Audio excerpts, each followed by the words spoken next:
June থেকে মহিলাদের অ্যাকাউন্টে ঢুকছে অন্নপূর্ণা যোজনার টাকা। জুলাই মাসেও প্রায় 1 কোটির বেশি মহিলা এই প্রকল্পের সুবিধা পেয়েছেন।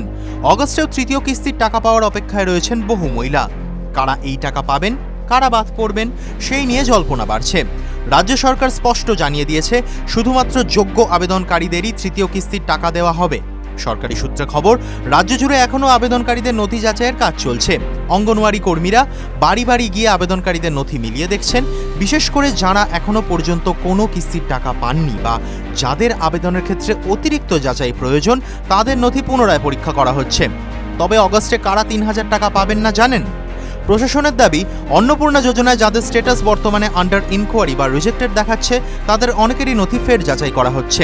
যাচাই সবকিছু ঠিক থাকলে আবেদনকারী স্ট্যাটাস আপডেট করা হবে এবং এরপরই টাকা পাঠানোর প্রক্রিয়া শুরু হবে। অগস্টে কারা পাবেন ৩,০০০ টাকা?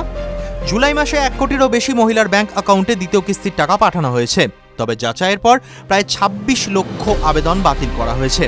সরকার আশ্বাস দিয়েছে, যোগ্য কোনো মহিলা এই প্রকল্পের সুবিধা থেকে বঞ্চিত হবেন না। যারা প্রকল্পের সমস্ত যোগ্যতার শর্ত পূরণ করবেন, তাদের ব্যাংক অ্যাকাউন্টে সরাসরি তৃতীয় কিস্তি ৩,০০০ টাকা পাঠানো হবে। অন্যদিকে যারা নির্ধারিত যোগ্যতার মানদণ্ড পূরণ করতে পারবেন না বা যাদের নথিতে ভুল থাকবে, তারা এই কিস্তির টাকা পাবেন না। অর্থাৎ ভেরিফিকেশনের পরও যদি দেখেন আপনার অ্যাকাউন্টে টাকা ঢোকেনি বা আপনার স্ট্যাটাস রিজেক্টেড দেখাচ্ছে, তাহলে বুঝতে হবে অন্নপূর্ণা যোজনার টাকা আপনার অ্যাকাউন্টে ঢুকবে না। অন্নপূর্ণা যোজনায় আবেদন গ্রহণ শুরু হয়েছে জুন থেকে, অর্থাৎ আবেদনের সময়সীমা 90 দিন। অগস্ট পর্যন্ত আবেদন করা যাবে। সরকারি সূত্রে জানা গিয়েছে 30শে অগস্ট পর্যন্ত নথি যাচাইয়ের কাজ চলবে। কিভাবে দেখবেন অন্নপূর্ণা স্ট্যাটাস? আবেদনকারীরা সোশ্যাল সিকিউরিটি পোর্টালে গিয়ে নিজেদের আবেদনের বর্তমান স্ট্যাটাস দেখতে পারবেন। স্ট্যাটাস দেখার জন্য আবেদনকারীর নাম, আধার নম্বর, মোবাইল নম্বর দিতে হবে। মোবাইলে আসা ওটিপি দিয়ে লগ ইন করলেই স্ট্যাটাস দেখা যাবে। কোন স্ট্যাটাসের কী অর্থ? আন্ডার ইনকোয়ারি মানে হচ্ছে এখনও নথি যাচাই চলছে। যদি দেখায় আন্ডার প্রসেসিং, মানে আপনার আবেদন প্রক্রিয়ার মধ্যে রয়েছে। পেমেন্ট প্রসেসিং দেখালে বুঝতে হবে আবেদন অনুমোদিত হয়েছে, ব্যাংক অ্যাকাউন্টে ঢুকবে ৩,০০০ টাকা। আর যদি দেখায় রিজেক্টেড, তাহলে বুঝতে হবে আপনার নথিতে সমস্যা রয়েছে, তাই আপনার আবেদন গৃহীত হয়নি, টাকা ঢুকবে না অ্যাকাউন্টে। কোথায় যোগাযোগ করবেন? আবেদন সংক্রান্ত সমস্যা সমাধানের জন্য রাজ্য সরকার একটি বিশেষ হেল্পলাইন নাম্বার চালু করেছে।